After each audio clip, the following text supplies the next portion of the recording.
Ladies and gentlemen, good evening. It is 7 o'clock and we're about to begin the meeting, so thank you so much for coming. We do appreciate it.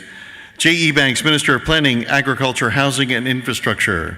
Eric Bush, Chief Officer in the Planning, Infrastructure and Housing Ministry.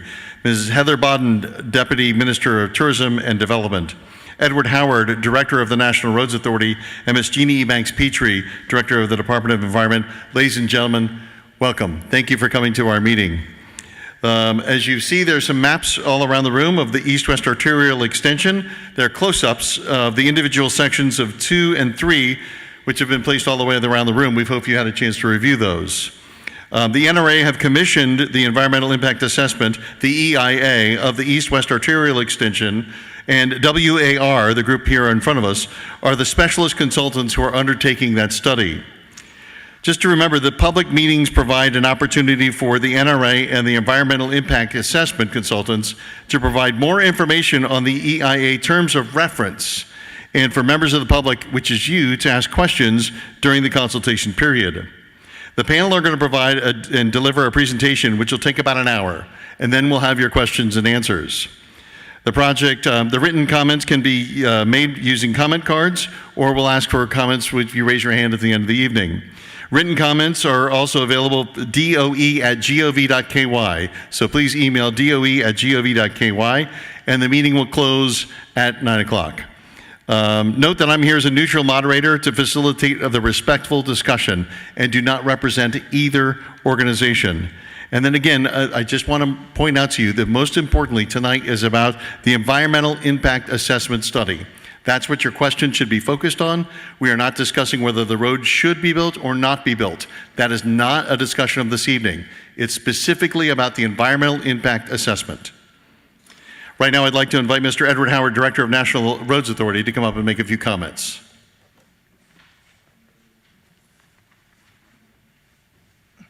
Good evening, everyone. Thank you, Jay. And I just want to welcome you all to the second of our meetings dealing with the terms of reference for the East-West Arterial extension. I want to say that Tuesday's meeting was we feel was very fruitful. We got a lot of really good feedback from people on both sides of the argument. So we want to invite you again tonight to do the same.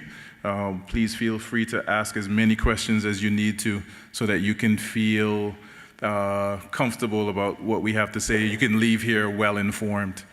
So that's really, one additional thing I want to say is that we will be looking at this not just from a transportation standpoint, traffic standpoint, but obviously we want to be able to assess the environmental impact. So you will hear a lot of terms tonight about air quality, noise, greenhouse gases, all these types of things, and biodiversity. I got a few comments after Tuesday's meeting. A lot of people were saying, well, ooh, there was a lot of information, a lot of terms we'd never ever heard before. And so that really leads me to implore you all to make sure that it's settled in your mind what some of these terms, the terminologies are, because these are all in their own right experts in their respective fields, but we want to make sure that the information that we're imparting to you is fully understood. So so with that, I think I think we'll proceed with the presentation. So thank you all. Thank you, sir. And of course, we just want to get through this as quickly as possible so that we can have enough time for your questions and answers at the end. So let me just introduce Denis Thibault, the Assistant Director of Transport and Planning for the unit, and he can introduce the rest of the panel for us. Thank you. Okay. Well, good evening, everybody. I'll just have a brief introduction about what the project is very quickly. The East-West Arterial Corridor was initially conceived and gazetted back in May 2005, about 8 months after Hurricane Ivan, when we were affected by it. That was done under Section 26 of the Roads Law, which is essentially a long-term projection of road corridors, which under a development plan could have made provision for that. The corridor is divided into 2 sections. Section 2 is from Woodland Drive to Lookout Gardens, and Section 3 is from Lookout Garden to Frankstown Road. It terminates about a quarter mile north of Botanic Road. In general, the alignment of the corridor hugs the southern edge of the central mangrove system, which a lot of it is in private ownership. The length of the proposed corridor involves about 10 miles of road. The width of the road, the right-of-way for the corridor, that's not pavement, is about 160 feet. It's a multimodal, multi-use corridor that can accommodate multiple lanes of road, including bicycle lanes and/or dedicated bus lane if necessary, utility corridors such as power, communication, drainage, conveyance, and potentially, if it ever comes to that, sanitary sewer. Over the years, there's been several attempts by government to indicate that they would go forward. And in last year, in 2021, the government asked the NRA to formally request that we approach the Environmental Assessment Board to have a scoping opinion for the proposed road corridor. That scoping opinion was issued by the Environmental Assessment Board in November 2021. As a result of that, we prepared the tender document, and that was made public in March 2022. The firm Whitman, Record and Associate was awarded the contract for carrying on the EIA back in August 2022.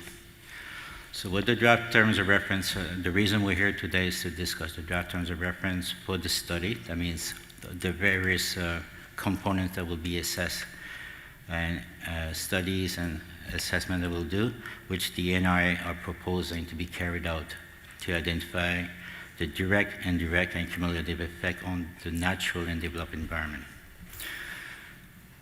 Yep.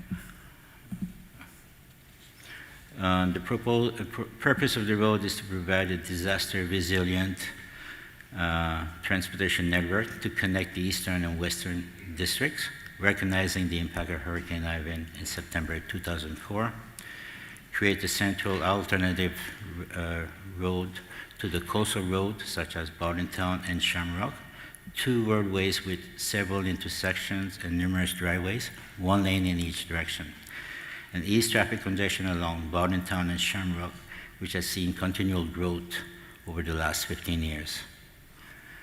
The needs identified for the road is the effect of climatic events and sea level rises along the coast road of Bodden Road, lack of alternative road to Bodden and Shamrock connecting the eastern and western district, reduce the frequency of congestion along Bodden and Shamrock Road. So at the moment, this is a consultation. This is the first step. This is consultation to get your input, looking at what we're proposing for the study and get your input on that. If there are elements that we haven't covered, we solicit your comments and summations. Later on, once the terms of reference are finalized, we will come back to the various stakeholders that include National Trust, Sustainable Cayman, various communities that will be affected by this road corridor. So the assessment of the EIA will cover, at a minimum, the following: route alignment and assessment of alternatives, socioeconomic consideration, the hydrology and drainage, geo-environmental, terrestrial ecology, cultural and natural heritage sites, greenhouse and gas emissions, and noise and vibration. And on that note, I'll pass it on to my next speaker, which is Lindsay Ulizio. Thank you very much. Good evening, everyone. For this portion of the presentation, we are going to discuss the highway design and the traffic analysis engineering.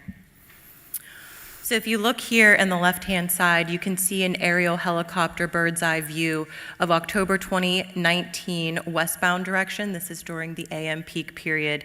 You can see this is along Shamrock and Bodden Road near Hearst Road, and the queue extends even farther east. We've also had the privilege today to be up in the helicopter once again to see the morning peak period and to see just how far back the queue extends, which appears to be even farther back than what I had witnessed back in 2019 when I took those photos as well. So here we're to discuss the roadway alignment alternatives and the analysis as we continue to look at the projected anticipated future growth, what that means with the population, what does that mean for your roadway infrastructure system. So from the eastern, going back and forth between the eastern districts and the central and western districts, your options that you currently have and what you could have for the future. So as Denny had said, for the focus, so this is not just building a roadway. This is to discuss many different components of what the purpose of this would potentially be. For example, providing a disaster-resilient alternative route, meeting the existing and the projected multimodal travel needs through improved traffic conditions. We're not just discussing trying to move cars from point A to point B, but we're trying to discuss moving people and goods as a whole more efficiently and more safely throughout your roadway infrastructure and your network. We also do not want to undermine, we want to preserve the unique environment of Grand Cayman. So we want to look at all aspects as well as provide an enriched quality of life through improved mobility and accessibility for residents and visitors alike for all modes of transportation.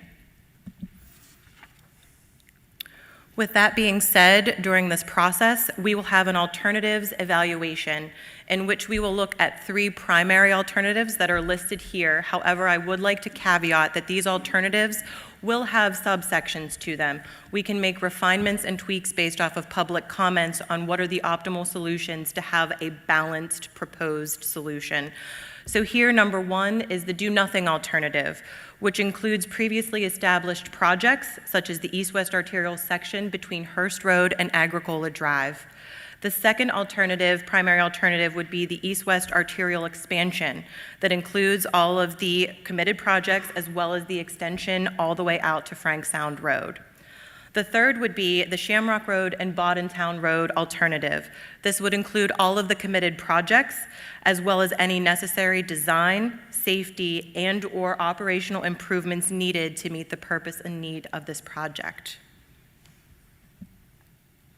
So let's take a minute and hone in on step 3, the alternatives evaluation of looking and identifying a preferred alternative, in which, as Denny had said, you will then have public consultation once we come up and refine and give you objective benefits and costs for these alternatives, what seems to be the best balanced optimal solution for you.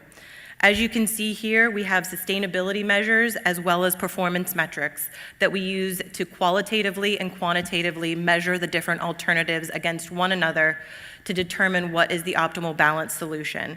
So for example, some sustainability measures include the cost effectiveness in both short and long-term life cycles, the environmental and natural resource conservation, in which we reserve the water quality, the air quality, and which they're being conserved, protected, or enhanced, as well as the ease of implementation, how it can be done under existing operating conditions and circumstances, and also the community context, with preserving the local and regional community of the public of moving goods and people safely and efficiently, as well as you have travel time, which everybody can relate to, travel time, back of queues, fuel consumption, which all can be relatable and measurable, as well as land use accessibility. How long does it take you to get to jobs, healthcare, grocery stores, etc.? So then we want to look at step 4, the possible engineering and environmental factors that are included in this screening process.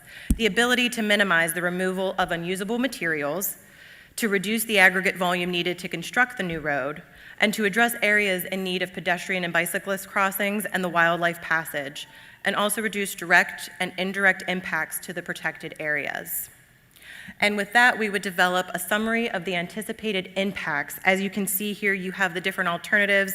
We look at many different components, such as the socioeconomic impacts, hydrology, cultural and natural heritage, greenhouse, noise, and traffic. So we can quantitatively look at all of these different components and measure them to determine benefit-cost analysis for each of these alternatives to once again see what may be the best balanced optimal solutions. An example here, and I just would like to caveat so nobody gets excited too quickly, would be the number of lanes. I know you see 3 lanes in each direction. That may startle you. You're not wanting to see this full build out like this. This is just an example.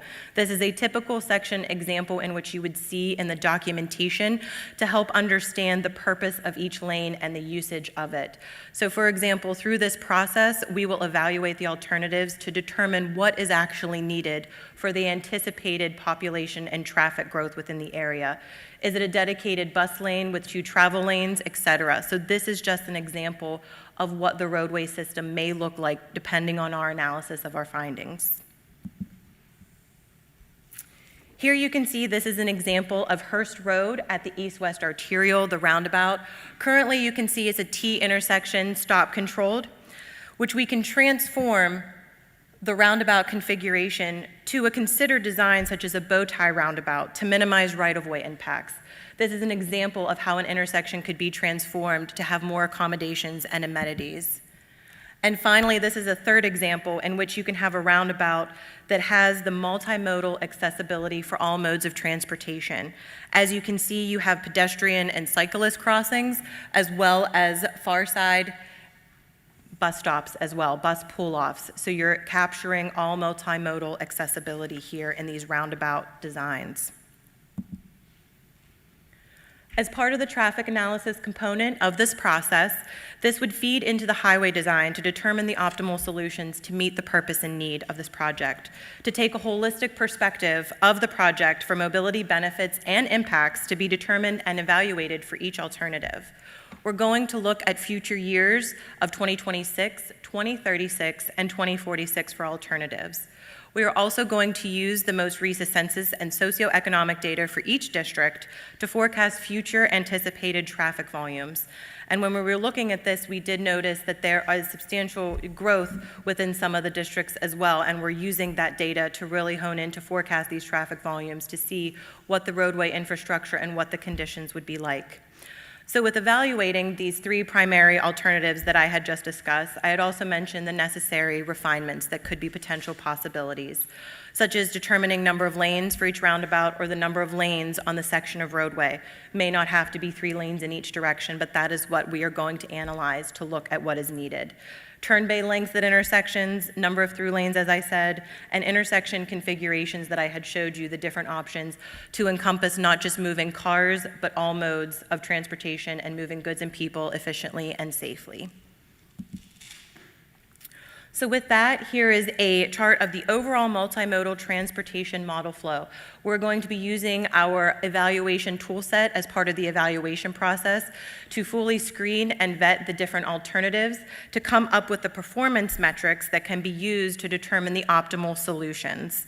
So here you can get down to the nitty-gritty with detailed metrics or higher level screening metrics to quantifiably be able to compare the alternatives together. And before I close with my portion, I just wanted to mention that even though we are focused on the east-west extension this evening, currently the NRA is diligently working towards implementing roadway and infrastructure improvements between the Tomlinson roundabouts and the Bobby Thompson Way area, so that I know there may be some concern about if you have an additional roadway, you're just going to have all the traffic flow flood to the existing bottlenecks. Here to say that the NRA is diligently working to ensuring that we have mitigation and we have the traffic flow and we're able to improve travel conditions farther west so that if in case this does become an option that you all think is the best solution, you would be able to have traffic flow and not have pinch points, hopefully downstream. So with that, I would like to pass that on to Kim. Hi, good evening. Now that Lindsay talked about the alternatives, I'd like to explain how we're going to study the environmental effects of these alternatives. We have basically we're trying to figure out how large the area should be that we're studying. We come up with the study area that's shown in the red dashed rectangle on the screen, and that's based on starting with the direct impacts, the direct footprint of the construction of the roadway, which would be shown with the green and the purple lines. Many environmental impacts are based directly on that, wetland direct impacts, but then many impacts such as noise and other items are a certain buffer from that direct impact area. So each resource has a specific area it looks at. And then further beyond that, we want to study the indirect and cumulative effects of this project. So what could potentially happen should the roadway be built? What other developments could occur either later in time? What other environmental impacts could occur if you impact the wetland associated with that direct footprint. So we're looking at what comes next, either in distance or in time. And then cumulative impact studies the effects that have happened previously through the quarries, through the residential developments, other roadways that have been built, and what we think may happen in the future. So we do try to look at what has happened in the past and what would happen in the future and try to have a full understanding of what may occur. One type of indirect impact is induced growth. We typically look at the interchanges or roundabouts, which would provide direct access to the new roadway, and that's where we'd first see development. This area that we have shown in the purple circles is approximately 1 mile from each roundabout. So that would be the first area where we think it would come, but we do understand that the rest of the area could also be affected, and so we're looking for your feedback on that as well. For each resource, so we're going to go, Dodie and Sarah are going to talk more about other resources, but each resource is going to have an assessment of direct impacts, indirect effects, and cumulative effects. We're also going to talk about whether it's a short-term effect, medium, or long-term, whether it's something that would certainly happen, such as the construction and the wetlands that would be impacted right in that way, or what is potential, such as new developments. They could happen, they could not happen. We'll try to estimate what the impacts are, but we're not certain. And then we also want to make sure that we're understanding both the positive and negative impacts to each resource.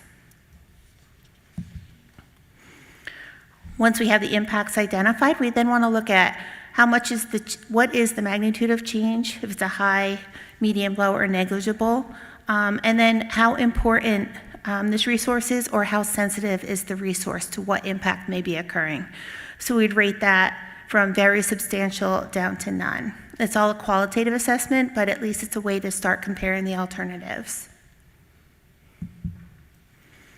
For socioeconomics, we would look at, our study area would basically be the entire island, because we do understand that anything that happens here would affect the entire island. We have jobs. People are coming from the east end and north side to go to Georgetown. So this does affect the entire island. We're not just looking at this one small area. We'll also evaluate both objective and subjective characteristics. So we have income, education, and then how people feel their sense of placement is on the island. We're also going to evaluate residents, impacts to businesses, impacts to renters, and especially marginalized and vulnerable groups who may not get the same services or same access that maybe those who are not vulnerable have. The socioeconomic evaluation process would start with first collecting data so we can get a baseline of what is out there, look at all the census that Lindsay has nicely already accounted for when she did her traffic study. We'll collect all of the relevant planning documentation, any land use plans, any proposed developments, and then we'll assess what changes could occur because of planned developments or perhaps any changes to laws. We'll then look at the potential benefits and the impacts and compare them from what would happen with this project compared to what a no-build would happen. We'd look at quality of life, access, mobility, changes to income and economics, and housing. We would then look at ways where we could potentially develop mitigation measures or minimize these impacts. Next, I'll put on a different hat and talk about noise and vibration and greenhouse gas emissions. Noise would be affected by basically your distance to either the new roadway or the existing roadway. On the existing roadway, there may be construction vehicles. So we've been using the UK standards for this, and they like to look at within 165 feet of the existing roadway to assess the effect of the construction vehicles. So we would, again, next step.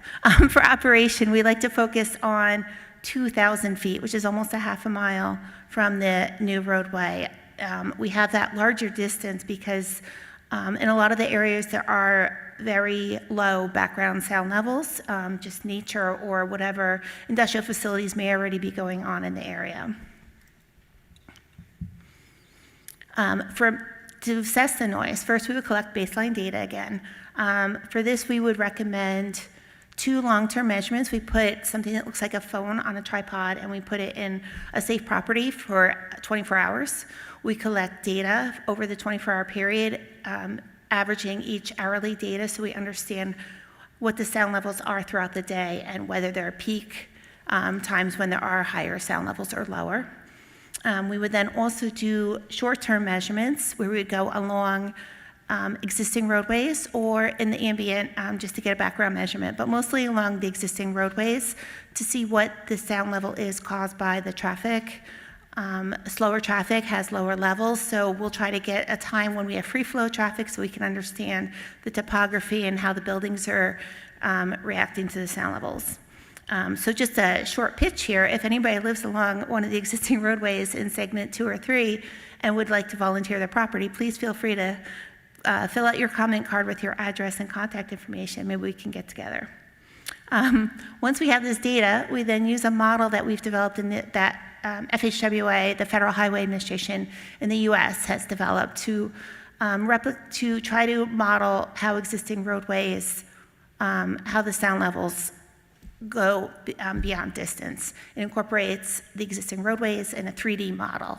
We put traffic on the roadways, speed, and then intersect buildings that would be between the roadway and the receptors and terrain lines. So all of that affects how sound levels get to the sensitive noise receptors. This way we can estimate how many people, how many sensitive receptors would be impacted by each alternative. We can then take the future traffic levels that Lindsay will give us and let you know what the sound levels would be existing now compared to if nothing happened, and then compare them to what they would sound like in the future. So if we do move some of the traffic to the new roadway, we would still look at what the sound levels would be on the existing roadway to see if they can not be as high without the new roadway. Vibration, we only look at construction periods, and it's only to assess, to describe what the level of perception of annoyance would be. Typically, there is minimal risk of interruption of what is happening in the building, of being able to use your building, or any damage. But we do want to look at the types of equipment that will be used, how far away they are from receptors, from buildings, what type of activity. So we take all that information so we can qualitatively describe it and once again compare alternatives. And then finally we have greenhouse gases. That one we also use UK standards for to estimate what the greenhouse gas emissions would be. We look at tailpipe emissions, and then the effect of peat removal and the associated loss of carbon sequestration, and what the effect of the roadway material, where it's sourced from, and how it's disposed of later. And we incorporate all that information to come up with an estimate and compare the alternatives. We would then develop mitigation measures, such as restricting vehicle idling, reducing amounts of vegetation removal, or revising a road design to potentially reduce the removal of peat overburden. And with that, I'll turn that over to Dodie.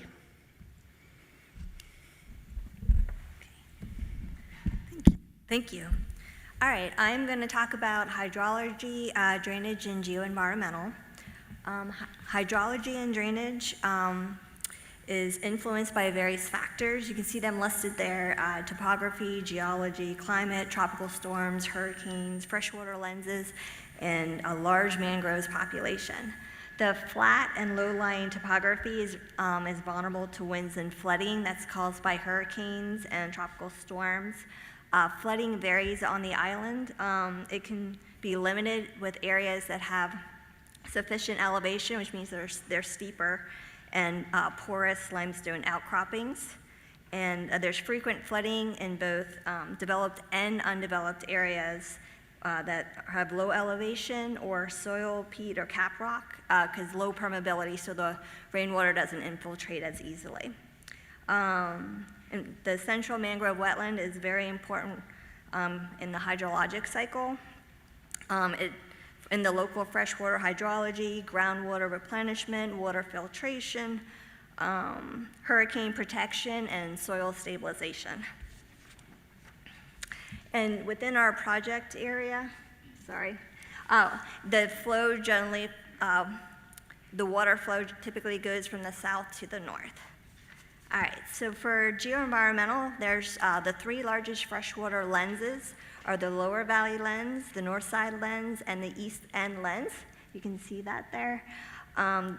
The lower valley lens, it underlines or is adjacent to section 1 and section 2 of the proposed roadway, and that's the smallest of the three.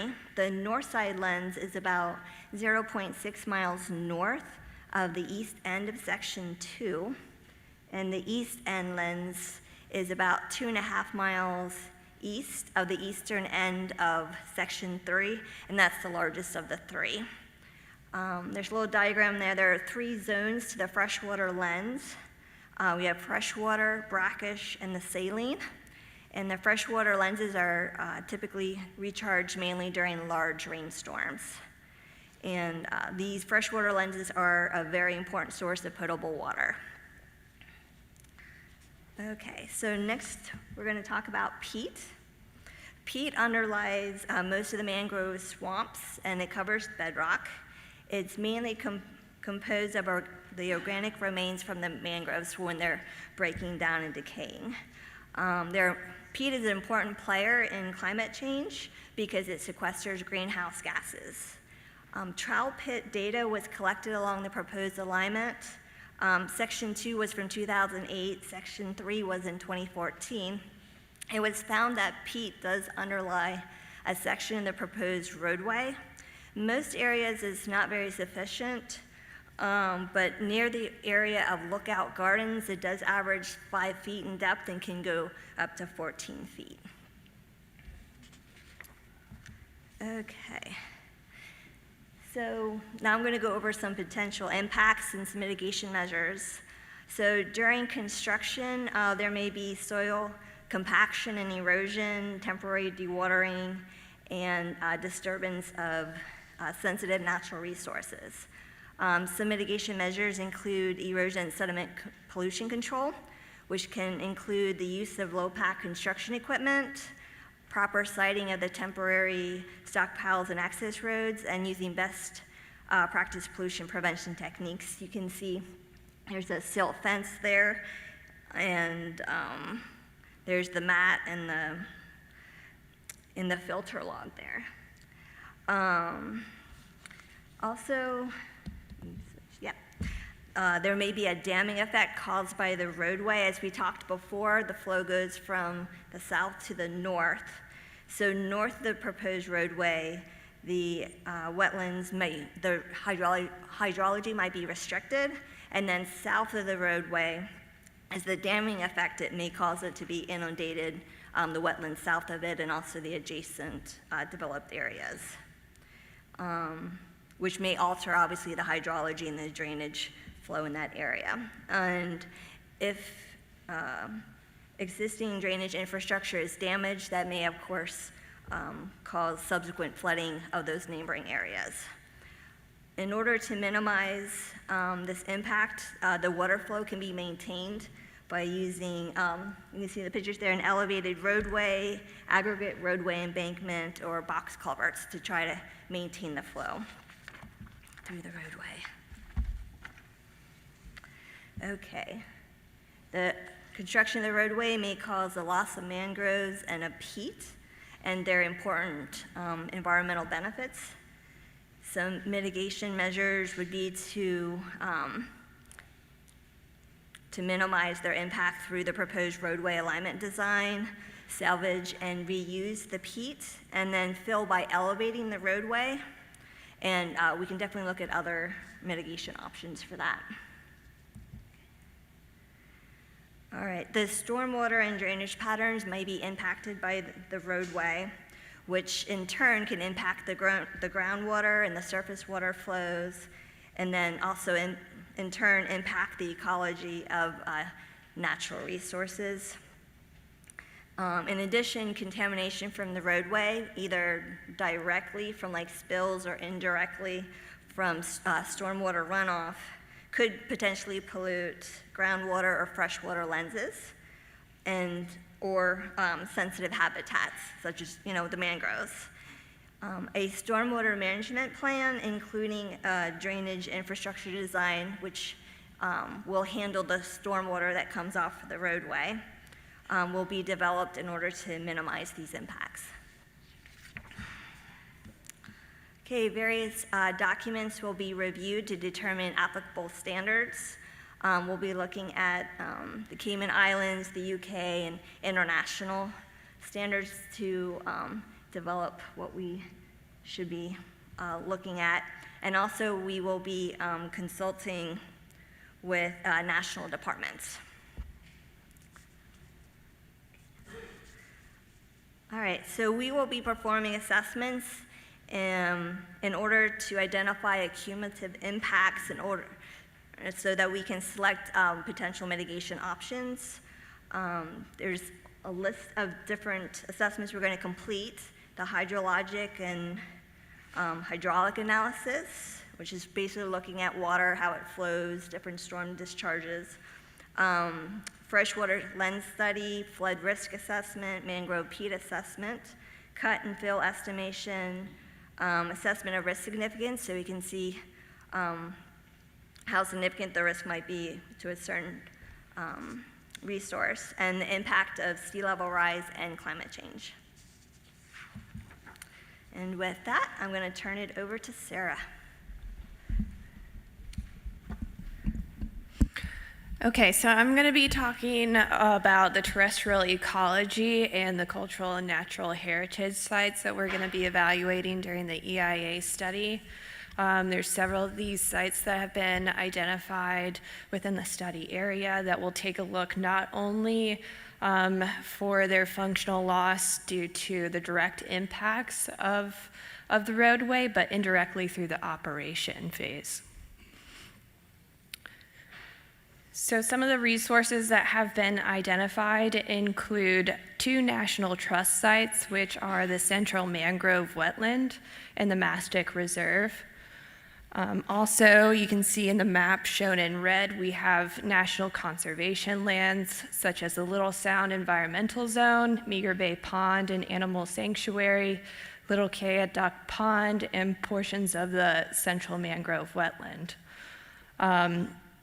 These sites, as well as ecologically sensitive areas to the north and south of the study area that are not designated as protected areas, will be evaluated for the potential functional loss with the goal of achieving a no net loss of biodiversity.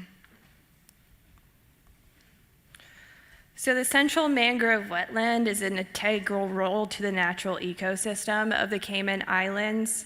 It has a total of 8,655 acres. Mangroves make up approximately 36% of Grand Cayman's total land area, and the Central Mangrove Wetland is the largest contiguous mangrove wetland in the Caribbean.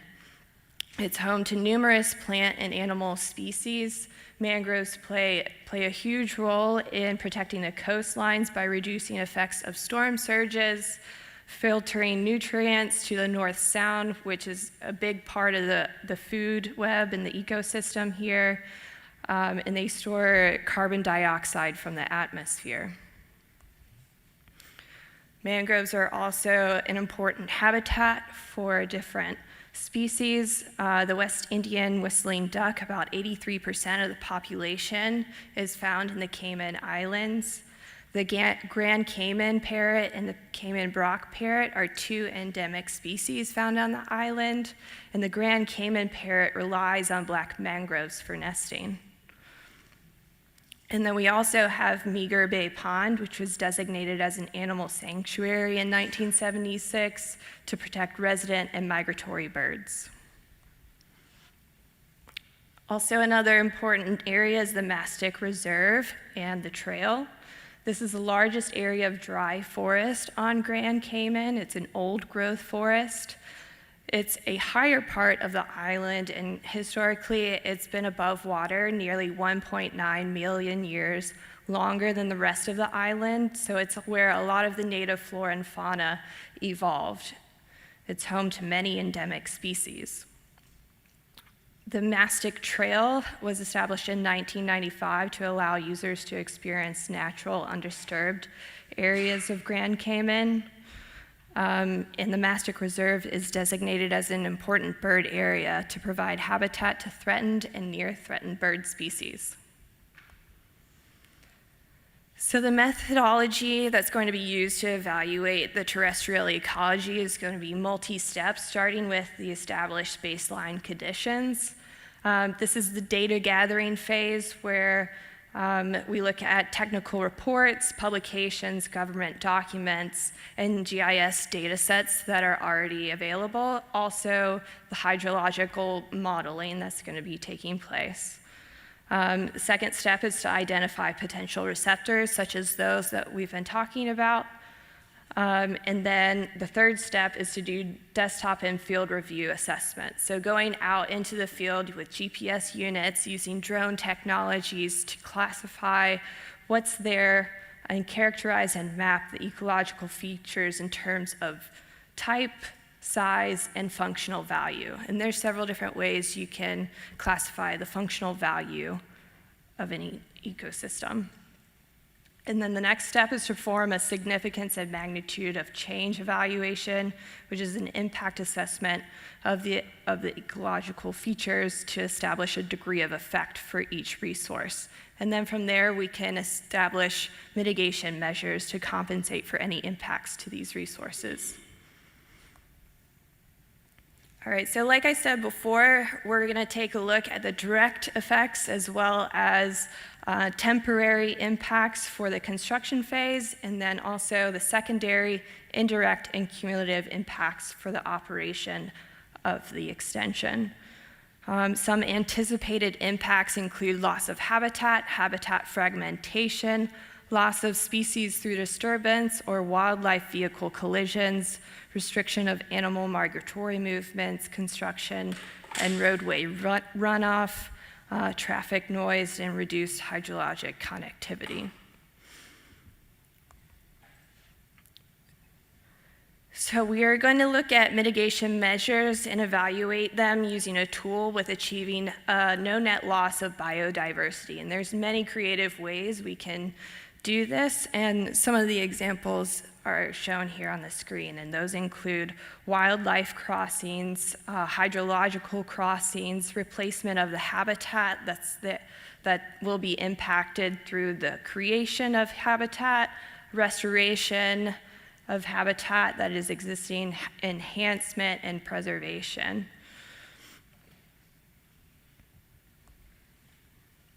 So for the cultural and natural heritage sites, a lot of the sites in this area of the study are the same as the ecological features, but they're also protected under the National Conservation Act, the National Trust Act, and the Public Lands Act. And some of these resources that have been identified are the Central Mangrove Wetland, the Mastic Reserve, and the Mastic Trail. And these resources are important because they have archaeological, historical, or architectural interest to the public.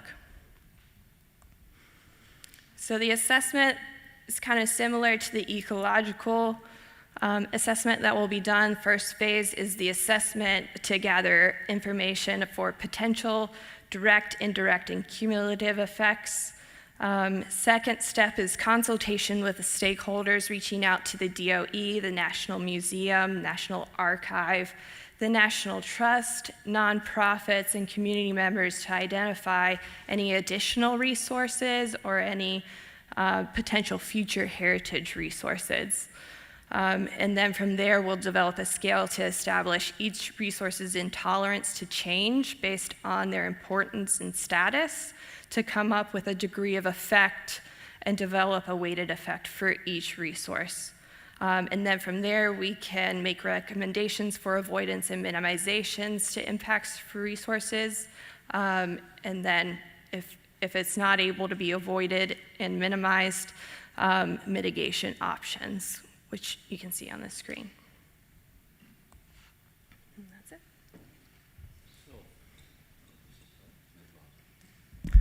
So the presentation, we've spoken about the draft terms of reference, but for some of you, you're probably wondering where can you locate it? Where can you find the document? So you can find the document at the National Conservation Council, which is www.conservation.ky. If you navigate to the EIA headings, then pick EIA reports, you'll be able to download the draft terms of reference. And also at the National Roads Authority, which is www.caymanroads.com. Under the project headings, you'll find draft terms of reference, document for the EIA. You can download the document there. So, because it hasn't been made available here, some of you may already have it. You may be interested in reading it. Good bedtime reading, by the way. So, as a result of this evening, you're welcome to leave your comments this evening if you have comments for this evening to provide. There'll be some boxes. EIA and NIA staff can collect that, and they'll be passed on to the Environmental Assessment Board. You can email your comments to the Environmental Assessment Board, which is at doe.gov.ky. You can also mail your comments at Department of Environment, P.O. Box 10202, KY1, 1002, Grand Cayman, Cayman Islands. Or you can also hand deliver your comments to the Environmental Center, 580 North Sound Road, Georgetown, Grand Cayman. They will compile them and send them to us and the consultants, and we'll provide a response. The deadline for the comments is, for the draft terms of reference is Monday, February the 20th. And then, thank you very much. Jay? Okay, thank you. Ladies and gentlemen, let's give the consultants a round of applause for their presentation. Thank you very much. Thank you again, everyone. Appreciate it. Now, again, we are going to invite questions about the terms of reference for the environmental impact assessment. That's pretty much the reason we're here tonight, is to discuss those aspects of this project. So at this point in time, we have some roving microphones. We are streaming live tonight, so please wait for the microphone to come to you, and then we can ask the questions. Raise your hand, and you could be first. We get the gentleman over here. There we go. I just had two questions. The first one was in regards to whether or not there's a weighting that's applied to the different areas that you mentioned. You know, there's greenhouse emissions, there's loss of flora and fauna. You know, how do you decide which one is a priority over the other when you're looking at all of these areas? That is one question. The other question is in regards to the impact that the current situation has on everyone's living situation.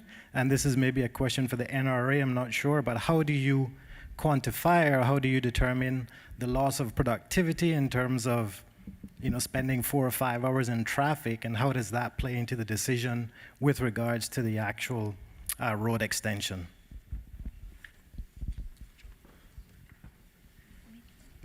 It's a good question. We're trying to find out who's going to answer. I can start. As far as the weighting of the environmental impacts to resources, there's not a fixed mathematical, solution to this, but we will put all of the information on the table, and we're going to have to qualitatively just look at the data. As far as loss of productivity, quality of life, I'm sure Denny will have more to say about this, but we are looking at that as far as the socioeconomics. Once again, it's qualitative, but we are interested in your feedback of what you think is involved in quality of life, and loss of productivity. Yeah, I'm just trying to understand what that process is. Will there be a questionnaire? We know there's been 2 meetings so far, but how do you? Second. Right. Yeah. This is the second. Correct. Yes. But how do you intend to get the feedback from the individuals here today? Because we get what you're saying in terms of, the environment. We grew up here, all of us, we love the environment, but at some point, how do you decide how important that is in regards to, not getting home until 8 o'clock at night? how do you find that balance, Completely and I know understood. it may not be a part of what you're engaged to do, but I think that's what we want to hear more about.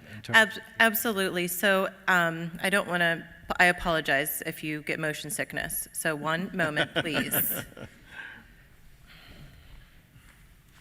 Cover a lot of material tonight. Is everybody's head spinning?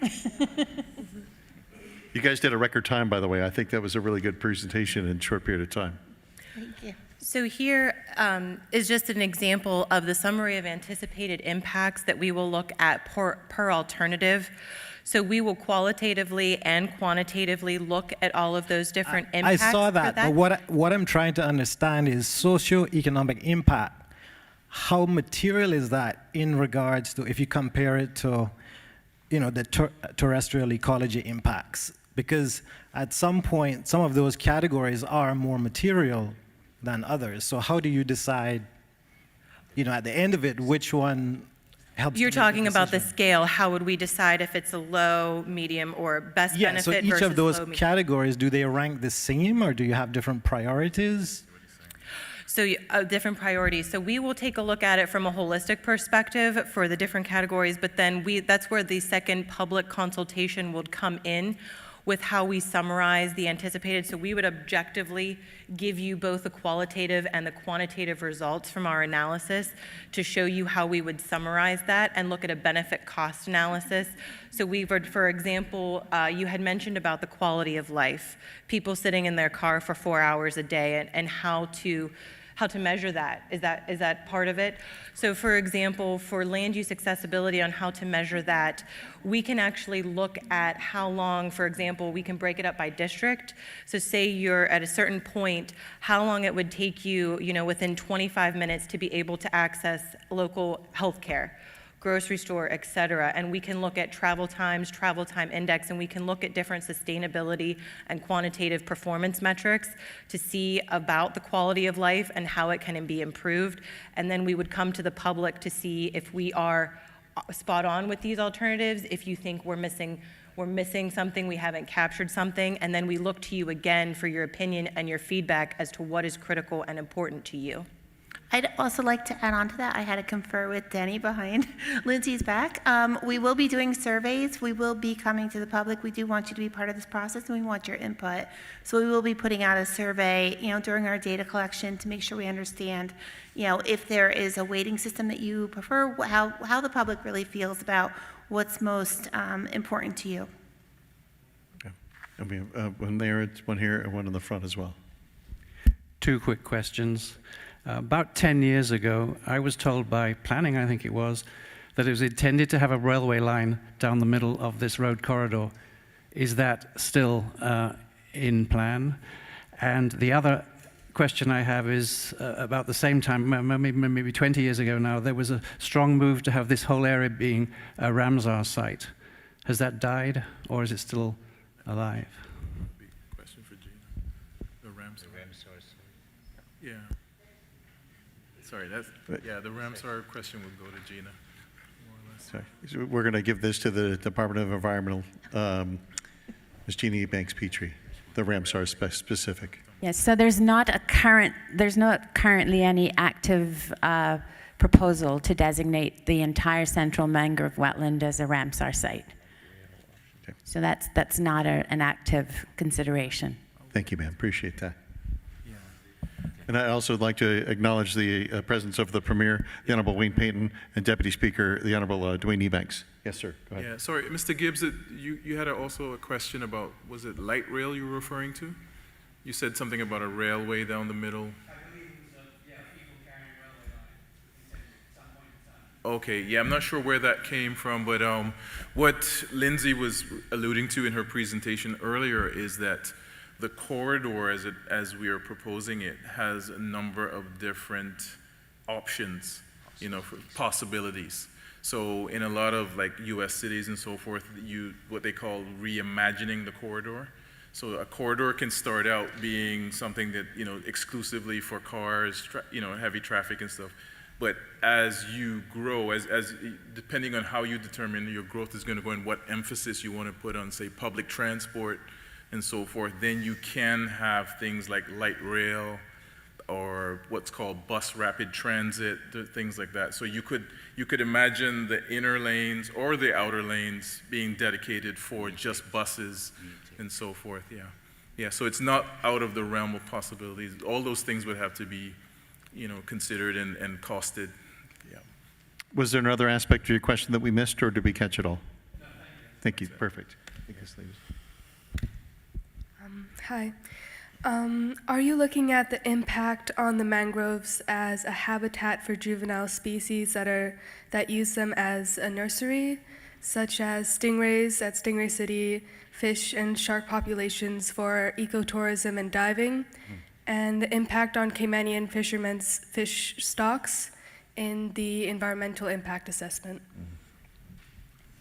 Yeah, so mangroves, like you said, are a very, very important habitat for juvenile species as well, and providing protection as they kind of mature and are able to move out into the outer reefs.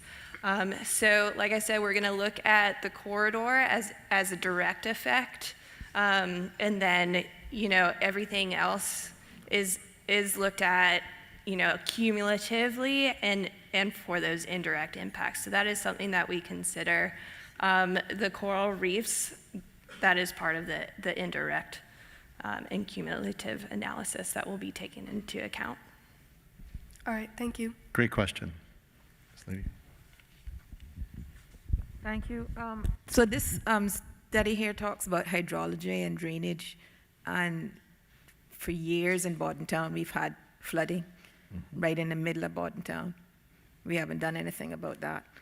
So we're going to do a study now to determine whether we're going to create more flooding going through there, but the residents who are already there are already suffering, and then we've had so much development on the outer skirts of all of the, look at in front of Hurley's. I heard the lady that spoke first, Lindsay, and I did like what you had to say, but if we look at the bottlenecking that happens at Linford Pearson straight down to Bobby Thompson Way, we don't have anywhere for you to expand us because we've allowed 2 monstrosity buildings of housing for the rich, because I can't afford to buy it, and I'm not rich, so I have to say it's rich, and they don't allow for any expansion, and they've removed all of any protection on those areas along the iron shore or the shoreline. And when I remember going across there, the water level and the land level were almost on par. So that hasn't, the only thing I think that's going to do is to stop some of the tidal waves that come in with the hurricane.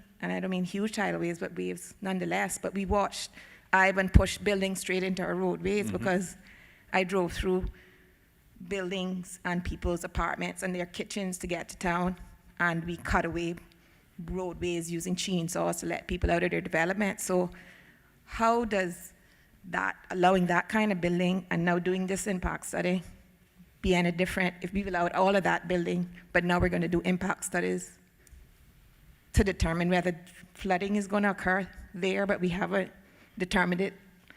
I feel a little lost, like we, and I don't mean to sound negative, but it's almost like we're picking and choosing where we're going to do the studies, and we still need the roadway.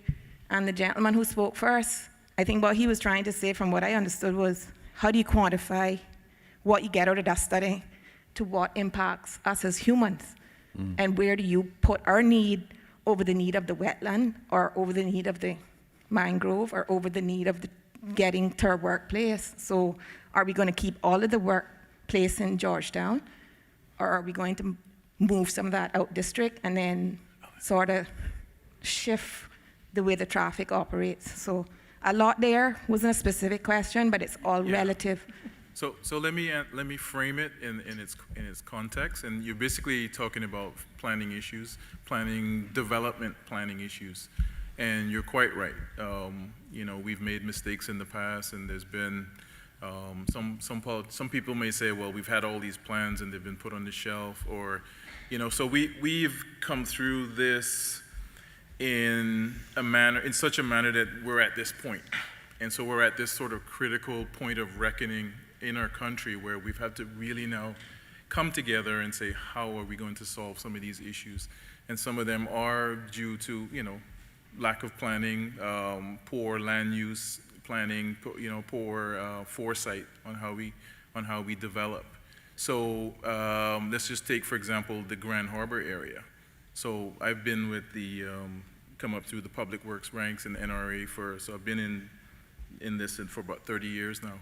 And I can tell you that when we started, we actually had 2 parallel roadways planned at that time. And so we're at this point where, decisions were made to eliminate one of those. So here we have one corridor in essentially the narrowest point on the island. That point of the island is 3/4 of a mile wide. So we're using a set of, traffic skills, traffic modeling skills and so forth to try now to see how can we get maximum capacity out of what we have now. Because like you said, the monstrosity of the buildings and the Grand Harbor and all that sort of stuff, how do we get capacity through there? We obviously can't put a parallel road now through Grand Harbor, right? So we've got to figure this out. Yeah. Those are all a part of the, yes. Yeah. And those things, so let me put it in this context. Those things have cost. And let's imagine that we wanted to build an overpass over the Grand Harbor roundabout. You have to think about how would you construct that and manage the traffic and manage the traffic daily. So those are types of things those are types of real considerations that you have, How do you maintain that, 20, 30,000 vehicles per day? We're here saying that it's heavily congested, but how do you support that while you build an overpass at the same time? So these are real considerations, but your point is absolutely spot on. Yep. Yeah. Thank you. We've got one question there, back in the back. We've got another question back in the back over there as well.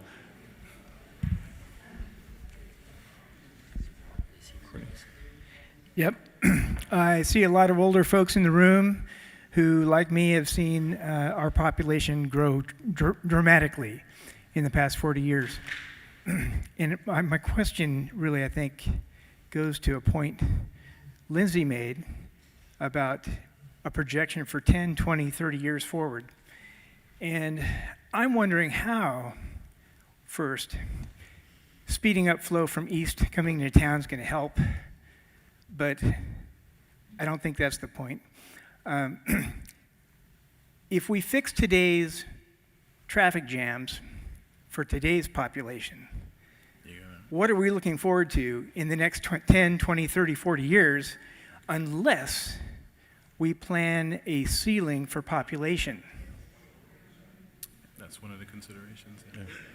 Right? If we don't have a ceiling plan, at least something we're aiming for at immigration or via immigration, that then we're just going to be running into this mess every time we fix the current problem. 5 years from now, we're back in the same situation. Yes. Ed? Just let me add to it, because what you're saying is correct, but there are other ways to do it. So one of the things is, so what you're talking about is basically, looking and said, what do we want the population to be?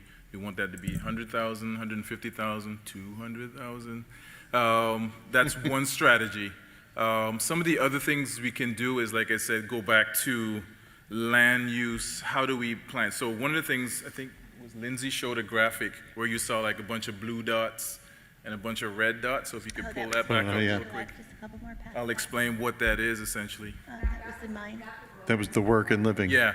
Okay, so I'll explain that in very layman terms for you, and you'll get an idea of what I talk about when we talk about reimagining how we plan. So if you look at this graphic of the island, and the blue dots, well, they look like purple dots to me, but those are what we call trip productions. So those are, sorry? Yeah, those are where people live essentially, right? And then, so look at where people live, blue dots, and then look at where people work, red dots. So anyone see the problem? Yeah. Okay, so how can we fix that? So let's start by taking employment, some of the employment, and creating a balance. So move some of the employment out east. If we saw these long traffic jams from the photos that Lindsay showed, so while all these, miles and miles of traffic jams, thousands of people trying to get into one employment area, the red dots. What if we had employment distributed further out east as well, so then you have a balance. So you have some people going to town to work, some people going eastward to work. Government could be a big, could lead that charge. So, even say NRA, where we work, is 120 people, Public Works, another 120 people, DOE, this types of things. So if we can start to move some of these employment centers out east, then we create a fair balance. Because what we're all sitting here talking about really is what's happening during the congestion periods where we're trying to, 7 to 8. So we got these 2 peak hour periods. So we're investing all of this money into trying to solve the peak hour period problem, which could be solved through proper land use planning as well. Yeah. Yeah. Thank you. I got a couple of questions and a suggestion. Malcolm kind of hit on some points that I thought that I was going to talk on earlier. I think if we're going to have a complete transparent process here, the matrix that you all are going to fill out with all the various different elements that each one of you are tasked to complete. To Malcolm's point, each matrix scale usually has a weight on each segment or each column. And I think to Malcolm's point, if the public can understand what that weight is going to be on each one of those, then we can understand what the outcomes may possibly be that will help us, whether or not it's social, economic, or help us with the environment. But we need to understand that weighted system. Failure to really give that to the people, this is not going to be a transparent process. So I pray that's going to be a crucial and integral part of this educational process, because I don't think you can do it anyhow else. I'd like to repeat what we said before. I think it would be perfect to encourage you all. Let's all talk about this. We'll do a survey. We'll try to get your feedback on what you believe the weighting should be. This is really your process. We're trying to help collect the information, share the information with you, and then we can make a decision of how we should weight it. And I'm going to tell you how the Cayman Islands work, ma'am. Woody? No. Oh, Okay. hey, We just have a lot of people that want to ask questions, and I love you, my friend. You're a good buddy. Jay, please. Okay, go This ahead. is an open forum. Yes, sir. I'm not here to campaign. I'm not here to do nothing. I'm here because I'm a concerned resident, and I am a concerned citizen. All right? Yes, sir. I agree. Having said that, all of those things being said, Cayman Islands doesn't work that way, ma'am. You need to set what the government wants as a priority first. Then that's going to poke people to want to do or say something else or see where it's going to go. You're not going to solicit very easy how people feel on a social economic issue or any of those things until you let them know what the parameters are. And then they're going to go, well, all right, I'm cool with it. Or no, you know what, hell no, I'm going to fight tooth and nail for this. So what I'm saying to you, don't rely on that. Put the weighting system out based on cabinet paper, because cabinet had to create a paper to create all of this. So whatever the cabinet document says, that's weighted in those cabinet documents.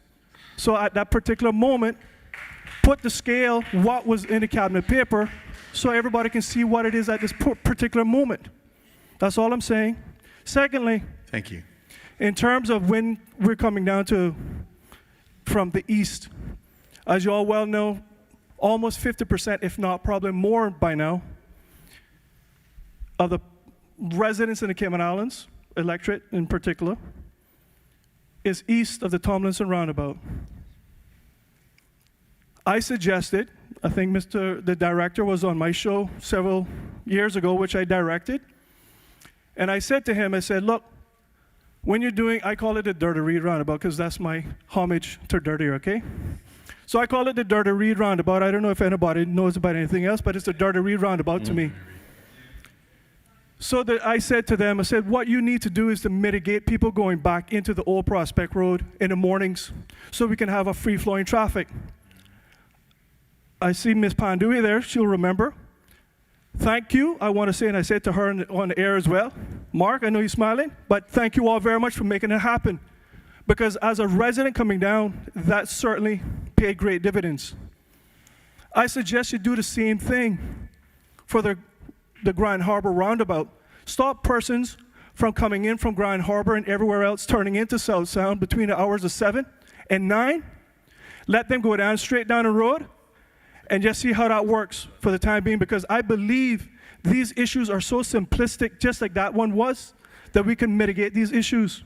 Second, or thirdly, I wish that you had left this till 7 o'clock at night so that you all could have probably seen the traffic coming up an hour and a half just to get to my house in Hearst Road. Yep. I live about 450 yards from the intersection, and sometimes it takes me 5 minutes just to get from my house to that intersection in the evenings. Third, well, another one, I just simply don't understand, Director. I said this to Ms. Pandui some time ago. The bus stop right at the top of the road. If you talk about traffic mitigation issues, why in the world would you put that bus stop right on the apex of a turnout and in one lane? Don't make no sense. You all don't drive it in the days or nights that people can get killed in that area. There's enough area that the landowner has, you can push back. Third, I hope and I pray that in the weighted scale, we're going to look at the water table. We're less than approximately 5.5 feet on average above water level throughout the whole entire Cayman Islands. This area is even lower. Our water table, as you all mentioned, is essential to all of us, especially the Lower Valley. But a lot of people don't realize that our water in the eastern districts come from the Water Authority. Where does that water come from? Our water lens. So I hope on the weighted scale, that water lens issue is weighted heavily. Because if not, it's not going to make a difference. And to Deidre's point, I hope you all are taking in factors like, for example, rezoning. Because when you're going to build that road, you're going to rezone to high-density residential, probably general neighborhood commercial, and hopefully you'll go down and scale it all around. That means more people, more influx that's going to be coming in. The height of the level of the land, when they just did Gun Square and the new bypass road, all those houses were flooding. We're not looking at those mediation issues, and I pray that we kind of look at everything in a holistic approach. And whatever you do, every one of you, please read the NRA agreement. Don't let us enter into another good-for-nothing agreement like that ever again for our roadway system. Thank you. Thank you, Woody. Thank you, sir.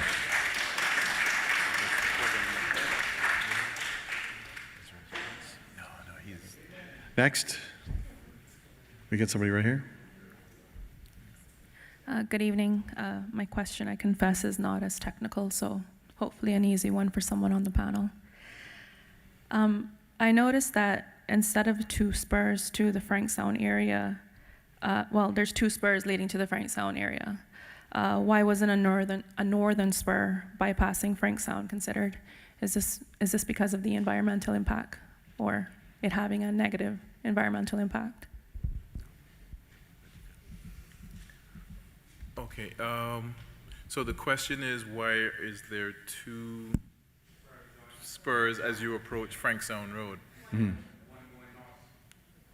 Right, okay, so we're not showing all of the roadway from Frank Sound into the eastern areas, the eastern part of the island, but there is a consideration for having the lower portion go along, because there is a ridge, if people are familiar, there is a ridge along Seaview Road as you head into East End proper. So there is a potential for that road to then continue from there, go along that ridge, and then connect into John McLean Drive. That's probably, who knows how far out, from in consideration, because as you know, there's no demand for it at this point in time. But again, like we said, forward planning, forward thinking if we don't think about it or plan it, people will come along, develop, and then we have to go and move homes and what have you. And then the other one is actually goes up into the interior. I think it's south of, I think we do have maps that show that, so after we can kind of explain it a little bit more. But it goes south of the Salinas. Yeah, or the Iguana Reserve. Gina can correct me if I'm wrong, yeah. So there are two considerations of future routes which we're not showing at this point in time. Yeah, so it's not part of the EIA because those are, let's just say, much further out. It could be decades to come. We don't know at this point, but yeah. But they're a part of what we are our long-term road planning corridors, which is under Section 26 of the National Roads Authorities, of the Roads Act. Yeah, of the Roads Act. Yeah, so. Mr. Arden. I have a very simple question, and I see other people are answering questions, and the Premier is here. Maybe he will offer to answer this one. You go on quick as that? Really? He just killed my question. Do you want to wait? No. He'll hear it. I may be easily confused, but I am confused since this process started. Denny said that they were instructed by government, cabinet, that is, to request a EIA through the NCC. Yeah. Now, the question that lingers is this an exercise in futility? Is the road being built or not? That is the question. Is the road being built in accordance with the gazettal that Gilbert McLean did on the 5th day of May, 2005? Because if the road is being built, there's no need for this. Cabinet would say to NRA, please get those consultants to tell us how to build it to mitigate the environmental impact. But here we are gathering information, and what is happening is we see Sustainable Cayman National Trust, and now a whole heap more, who believe that they are capable of stopping the building of this road. And we, as a people, need to know, will the road be built? Is the intent to build this road, or is it the intent to get these people to come here and waste their time, we waste their money, and the road not gonna be built? Now the Premier needs to answer that, or his cabinet needs to answer that, because he, a head of cabinet, has a constitutional responsibility to do this and answer it, and he cannot delegate or abrogate that authority to Sustainable Cayman, DOE, NCC, National Trust, or anyone else. I do not see, I can't remember the last time Black Mangroves voted for any politician. So that's the question. Can somebody answer it? We have the people on the panel who might try that, sir. Thank you.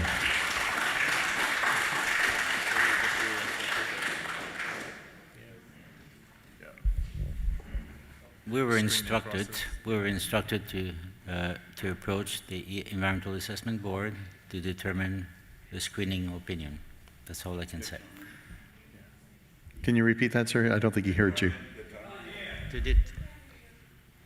Yeah, so what Denny is basically saying is that we followed the process as was under the NCC, the EIA directive. That's basically, so we take the road plans to them, there's a screening, and then, so forth. So that's why we're here, Come on. I know you're gonna. Mr. Rogers, I the people see that your need to answer that struggle. question aren't here. Yes. I see your struggle. Yes, because remember, we're the technocrats and we. Yeah, and I appreciate that, son. So I appreciate that. There's a political. The question is for this country, and more importantly, for the people of Bodden Town, East End, North Side, and this country in general, those in particular in this country in general, is the intent of the government to build the road. If it is not, we are going through an exercise in futility. Now, we need to know. Let's try and answer here, please. Well, first of all, I'm not going to answer the question on behalf of the government, but there is a process question here, and that's why I'm here, is to talk about the EIA process. So EIAs don't make decisions. This document is not going to say build the road or not build the road. The document is going to outline all of the potential impacts that could be associated with the road. It's going to advise how those impacts can be either avoided in the first place or mitigated if they can't be avoided. And then the decision makers will have the information that they need, full information, in order to make the decision on the road. We've heard people's concerns about potential damming of communities to the south of the road, and that is a real concern.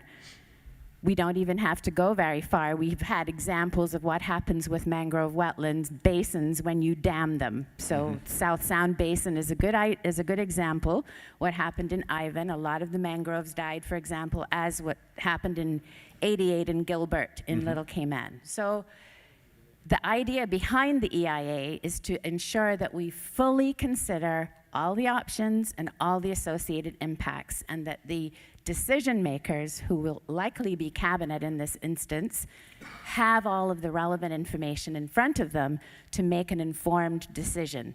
That's why we're here, so that we can understand from people whether the terms of reference, as they've been crafted, take all of your concerns into account so that the issues can be laid out in the environmental statement. So the decision makers will determine whether or not to build a road. Yes. That's not how it works. That road was gazetted in 2005 by one cabinet. 4 subsequent cabinets did not reverse it. And that was gazetted subject to need, resources, time, and name it.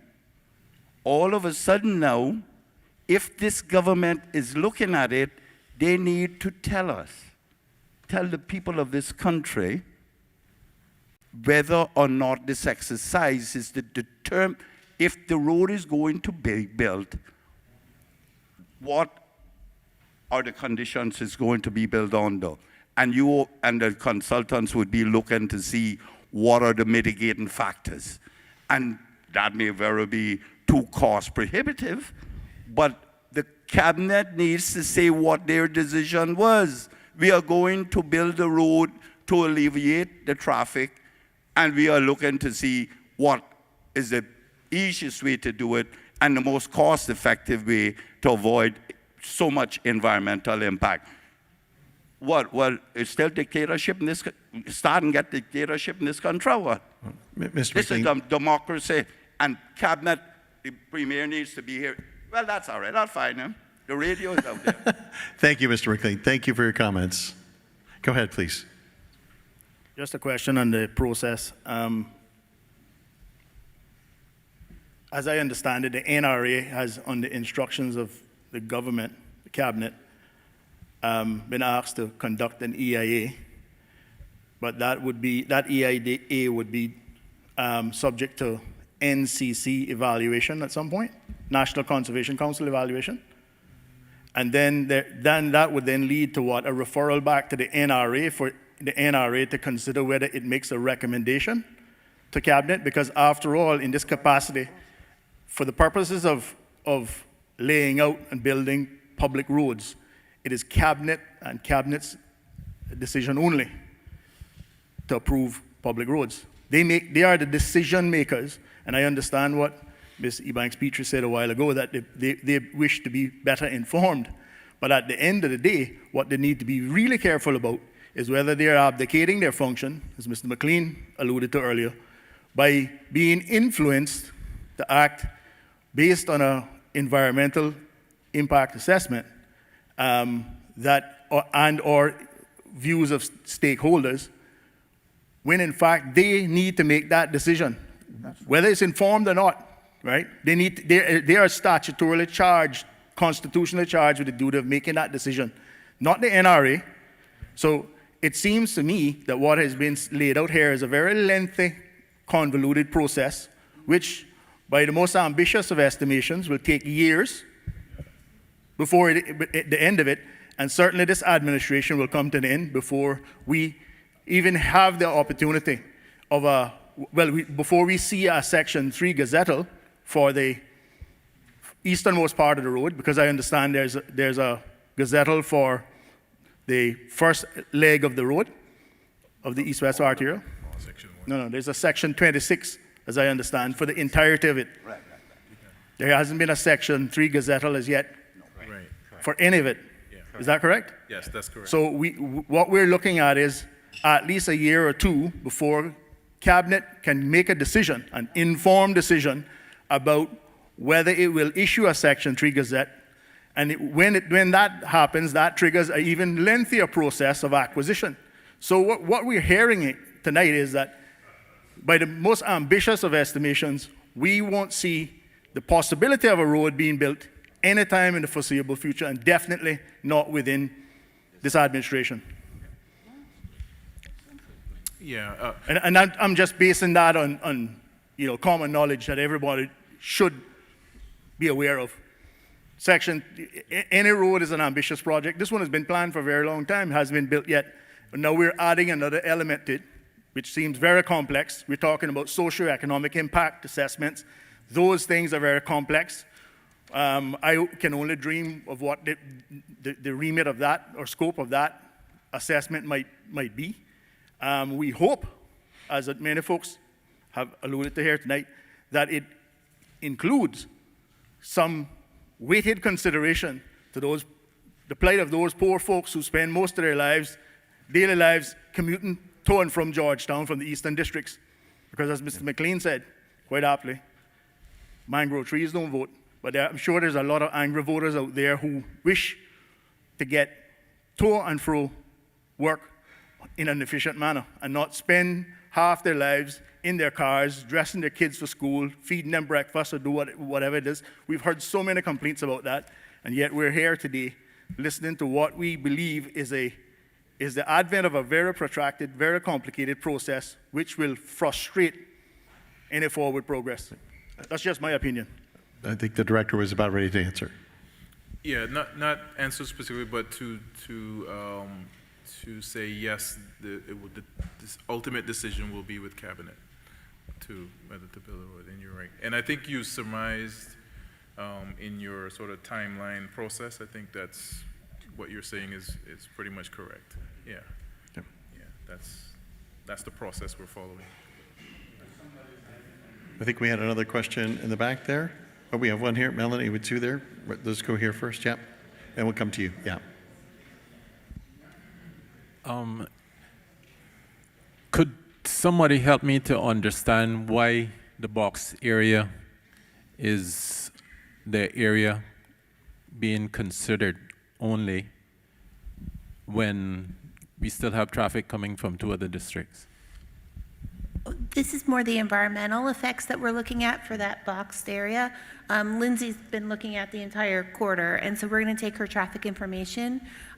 We're focused on that red box area as far as the direct impacts to wetlands, socioeconomics. Like I said, socioeconomics is island-wide, so it's trying to understand, what the direct impact of the footprint of construction of the project, and then what indirect and, the next set of effects could occur. We can, if you have a comment on that, if you'd like that study area change widened, we can certainly consider that. Well, what my comment is going to be is I'd like to know how the mangroves can help people that get stuck in traffic if there's a fatal accident, say before Frankstown Junction, and people have to sleep in their cars and can't get home. That's why we're considering all of the impacts. Socioeconomics is typically a hard one to analyze as far as effects, but this is a unique community in that you are having such a impact to your how your lives are. So we are considering that. Like we discussed with the gentleman, we will survey. We will consider what you are concerned about. And like Gina said, we'll take all this information and then give this information to the cabinet, and they can make the informed decision based on that. And I'd just like to add that the morning or the afternoon of Ivan, I couldn't make it no further than Guardhouse Hill. My parents was in East End. I walked all the way through Bodden town in 5, 6, 8 feet of sand because vehicles couldn't pass, and made it as far as Glass House, which a lot of people wouldn't know where Glass House is. But that's Pease Bay, Bodden town, with the opposite the Mega Bay Pond. I walked that far trying to get to my parents. Pure sand. It took me 3 days to get to East End.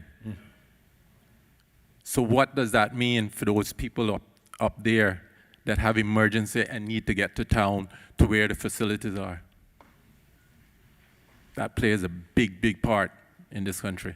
It sounds like, sir, that you are answering a weighted scale question for us, which we greatly appreciate. Both of you have started already discussing the weighting of the scale, which we greatly appreciate, and we would love to have more people give us that feedback because that helps us. I know the gentleman in the back had said that we need to give you the scale to react to, but it sounds like he also started the ball rolling with providing us feedback first. So it can be a give and take where we can obviously take the feedback if you're willing to give it to us, and we could give it back to you for a reaction then. But thank you very much. It sounds like both of you are already starting the ball rolling with what is most important to you, and that's why we're here tonight. So thank you very much. Please.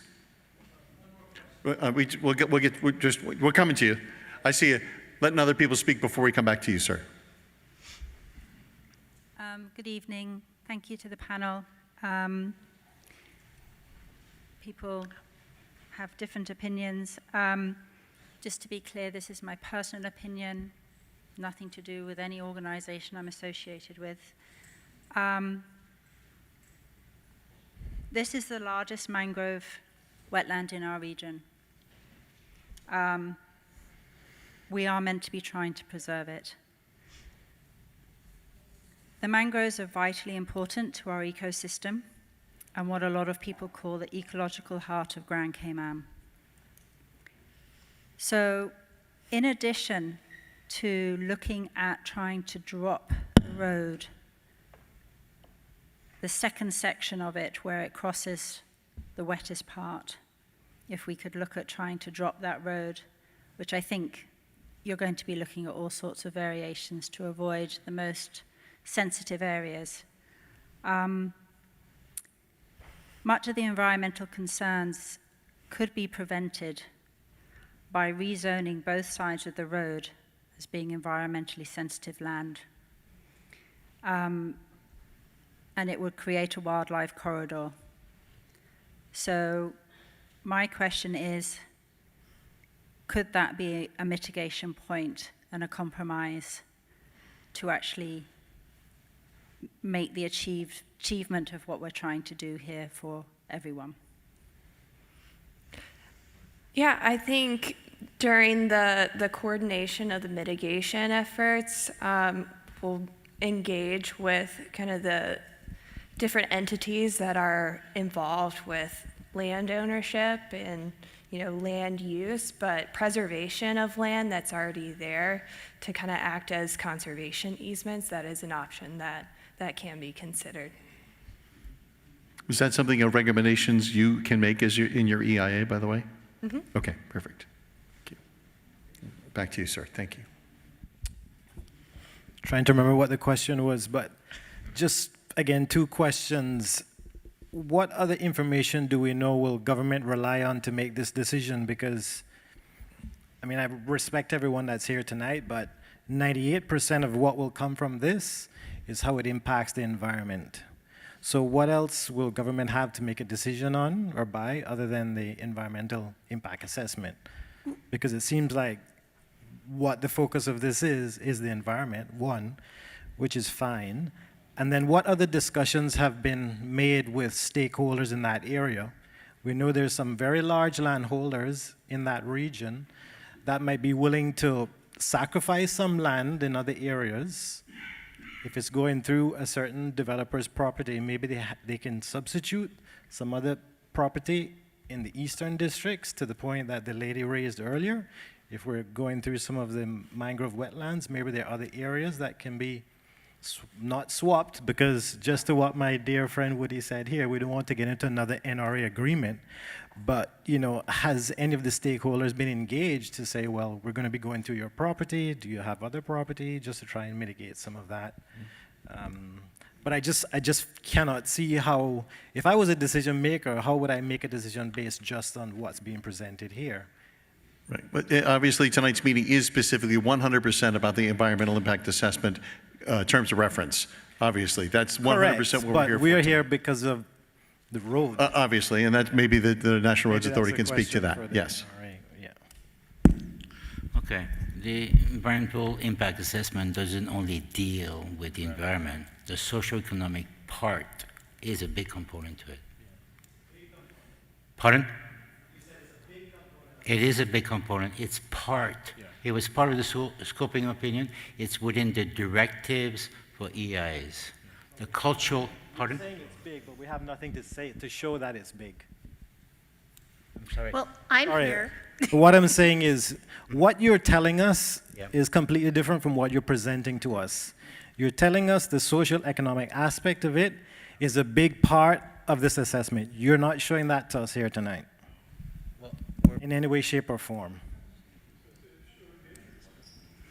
Well, we're just starting this. We put together a terms of reference to understand what it is that we need to study in this document. And I think we're hearing that there are a mix of opinions and what people value. And socioeconomics, quality of life, travel time is a big component. And there are also people concerned about the wetlands and how to best mitigate those. So hopefully we can all come together with this compromise. I deal with only socioeconomics. I never get this much attention, so thank you.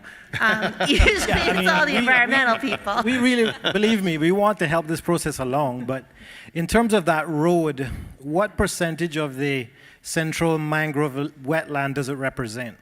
Because, I mean, my eyes could be deceiving me, but that line in relation to the 6,500 and something acres seems relatively insignificant. So the road, how much of the actual wetland loss are we talking about? Yeah.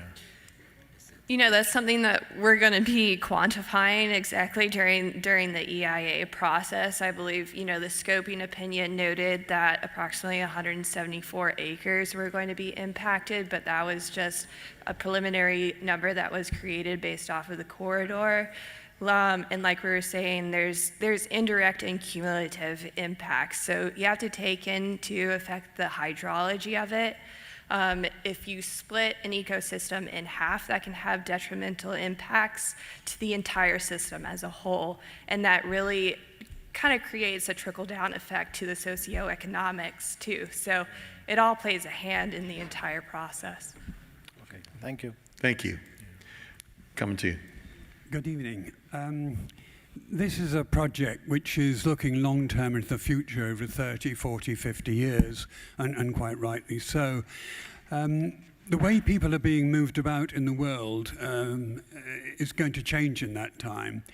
What considerations are being given to other ways of moving people about other than cars, which would be more efficient and more environmentally friendly?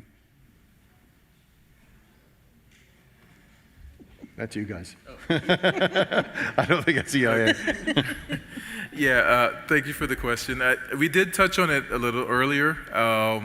So, you know, the world is talking about going green and so forth. So sometimes it's, I don't imagine we'll have flying cars anytime soon, but it's, you know, people are talking, you know, natural gas vehicles, electric vehicles, all these types of things. But also going green also means adapting your corridors then to allow for public transport, cycling for those who want to do that, those types of things. We're seeing a lot of the sort of the small, I can never find the right term for them, but this e-scooters and those sorts of things. Those types of things will become important, for example, when we start to say restrict the number of cars on the island. If that's the direction that the government goes in, then as the population grows and you're restricted to the use of a vehicle, you have the option of doing public transport if the government thinks seriously about that, or you're actually seeing it now where more people are cycling, more people are doing e-scooters. That creates another set of problems, and that's one of the reasons why you actually need a properly designed corridor wide enough that you can provide dedicated spaces for those types of transportation.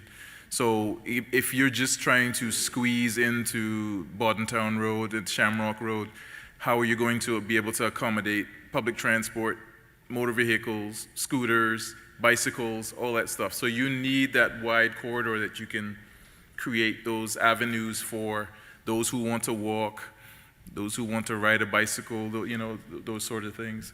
So that's one of the more reasons why we at the NRA are really saying that you have to consider the many facets or multi-uses of the corridor. It's not, as Lindsay said, 6 or 8 lanes of traffic. You know, God forbid that we ever do that. We don't want to go that direction. But we will have the space to innovate and to be able to include greener types of transport in the future. I believe this lady was next. Coming to you guys. Good evening. I just kind of wanted to talk a bit about the observations I made in the meeting tonight, my concerns as well. I did my research a little bit before showing up today because I knew I was coming to this meeting, and I'm a little bit younger and I don't have the historical knowledge of the effects necessarily that happened in '88 or happened, you know, and I was probably 6 years old. So I really tried to understand a little bit more about the history of this proposal. I think it's one thing to consider that although I feel all of the points and questions were quite valid so far, to just circle back to the fact that our consultants here and the NRA aren't the decision makers when it comes to this. And the point where we should be asking these amazing questions that we're asking are to our representatives, are before elections, are every single day we can, reach out to these cabinet members. And when the question about metrics is being thrown back at us, the ball is being put in our court, picking up the ball and telling them, as we have so far, that people getting their children ready in traffic is a huge concern, that people feeding their children in traffic is a huge concern. People never seeing the light of day in traffic, leaving at 4 a.m., coming home at 9 p.m. is a huge concern. I know that on my way here, I had mixed feelings about what I was going to hear tonight. I stopped by to pick up some food, and I actually saw a young mother come in with her kids in the restaurant. And she saw someone that she recognized, and it seemed to me like they were chatting a bit about using the bus and the struggles with the bus. And this young mother had 3 kids, all looked to be under the age of 5 years old. It seemed her and her husband shared one car. She was trying to go to school at ICCI. She lives in Frank Sound. And she had to choose between picking up her kid from school when they were sick and making it to class on time. I just hope that the decision makers in the room, listen to things like that. Yeah, they're gone. But I hope that they listen to the things like that. I hope they hear those conversations. I hope they hear what we've had to say tonight, and hopefully, I mean, you guys have thick skin, but hopefully that things like that are taken into consideration. We're not just addressing people who actually have the privilege of having a car to come to this meeting tonight, but also those who aren't able to make it, those who work night shifts, those who can only grocery shop after 7 p.m. on a Saturday. And in addition to that, I know I showed up here today and saw, I think it was our young representatives for Plastic Free. And I think if I hadn't had made that stop to get my little snack before I came here, I would have probably been 100% on board with that. But if there's anything that nature shows us in general, and I'm not very like touchy-feely about nature and whatever, but if there's anything nature shows us in general, is that we do need balance. And I hope that whatever is actually approved by the decision makers incurs balance. I think one of my favorite points tonight was from the lady in the far section over there. Things that would incentivize developing in the eastern districts, like stamp duty breaks for Caymanians in the eastern districts, things like protecting the areas that would surround the developing road, moratorium on building in those areas, and incentivizing the people who own that land for what they would have lost. There are creative solutions out there that I think we all are capable of putting our 2 cents into, because all our perspectives are very valued. And I don't know what you're going through, and you don't know what I'm going through, but it seems like to live in the eastern districts, you'd be going through a lot right now. So Thank you. yeah. Thank you very much. And you're absolutely correct. We live in one of the best democracies in the world, where that we can all pick up our phone and talk to our members of parliament. They're all willing to listen to us. That is something special, and we should keep hold of that. Mr. Billy, in the back, please. There's a couple still here in our house, right here tonight. Just okay. Mr. Billy, sir.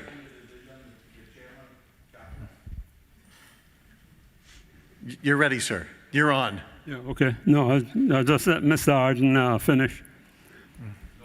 Yes, sir. Thank you, sir. It's interesting to note that we started here with about 130 people, and we had 45 online. When I last checked, of course, that's when I had data, because you know, this whole mobile data thing doesn't work the way it should. We had 91 online.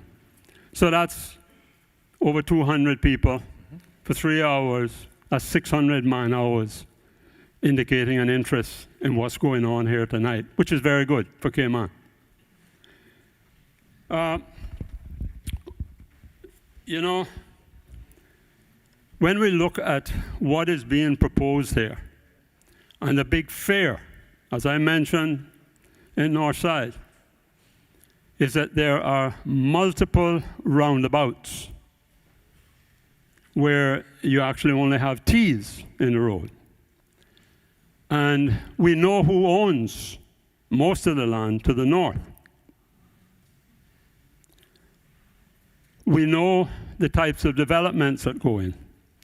In the EIA draft that's there, they talk about canals and what goes into canals. There's a rule of physics that what goes up must come down, including the Chinese balloon. And there's also another rule that what you flush down your toilet today, this morning, after your breakfast, does not stay down there. What you flush comes out. And that comes out into the sea. The sea is shared by people, by coral. coral from which we get sand. I don't love the environment. I love what the environment does for me. Very all self-interested, I'm saying, because what I get out of it. Mm-hmm. We are killing the sand-producing corals because of untreated sewage. Even the one that comes out of the Water Authority, you talk about the standards that are used in your draft. What you do not say is looking at what some of those standards should be. Sewage. Hey, how you doing, buddy? Right now, would you agree or disagree that sewage standards are following what is now known as the best conventional technology? Would you agree or disagree with that? Advanced wastewater treatment. I'm not sure that's part of the CIA. Up on the panel. Yeah. It's not part of the EIA remit, sir. Yes, sir. The sewage and what goes on is listed in the draft. Is it? It's listed about the Water Authority's responsibility for outflows. They also, in the draft, talked about the effect of canals and what comes out of canals and goes into the sea. Very much part of it, sir, on subject. But however, if nobody wants to answer it, I can understand it. Because our standards for sewage is what was used back in the 70s worldwide. And we now know that that is not adequate. It results in what we have at the southern end of the beach. We've killed the coral, we have no sand for about nearly the first mile. And again, looking at income. If we don't have the sandbar in the North Sound because we fill the coral, look at the reef just to the north and the northeast, coming through that channel, and it looks like it looked the concentration camps when they went there in Germany and Poland after the end of the Second World War. All these bones, the dead coral. And if we don't put new sand continually on that, coming in through the reef there, we will lose the sandbar. That's money to the country. That's the economy. That's all part of the socioeconomic studies, sir. Very much on target. And therefore, the treatment of sewage water and looking at what other territories that are beach-orientated, such as the Florida Keys, are taking out and closing down on the 70 keys, each and every private septic system. And all going to municipal septic systems. Key West being the first. $80 million, completed it for the first in March of last year. Stormwater drainage used to be combined in many territories with sewage, no longer. The handling of stormwater drainage to be sure you're not getting these things into the water. So are we going to be adding that in there? A quick question that I'd like at this point is, can you tell me between 11:30 in the day, rush hour is over, how much time will be saved to travel from East End to the center of Georgetown and from Northside Civic Center to the center of Georgetown, or any point in Northside? Does anybody have a ready answer as to how much time will be saved at that time? Also, during the rush hour, from 6 in the morning to 9 in the morning, and from 3:30, 4 o'clock to 6 or 7 o'clock at night, how much time is going to be saved going the other way? If you don't have the answer, that's fine. We might.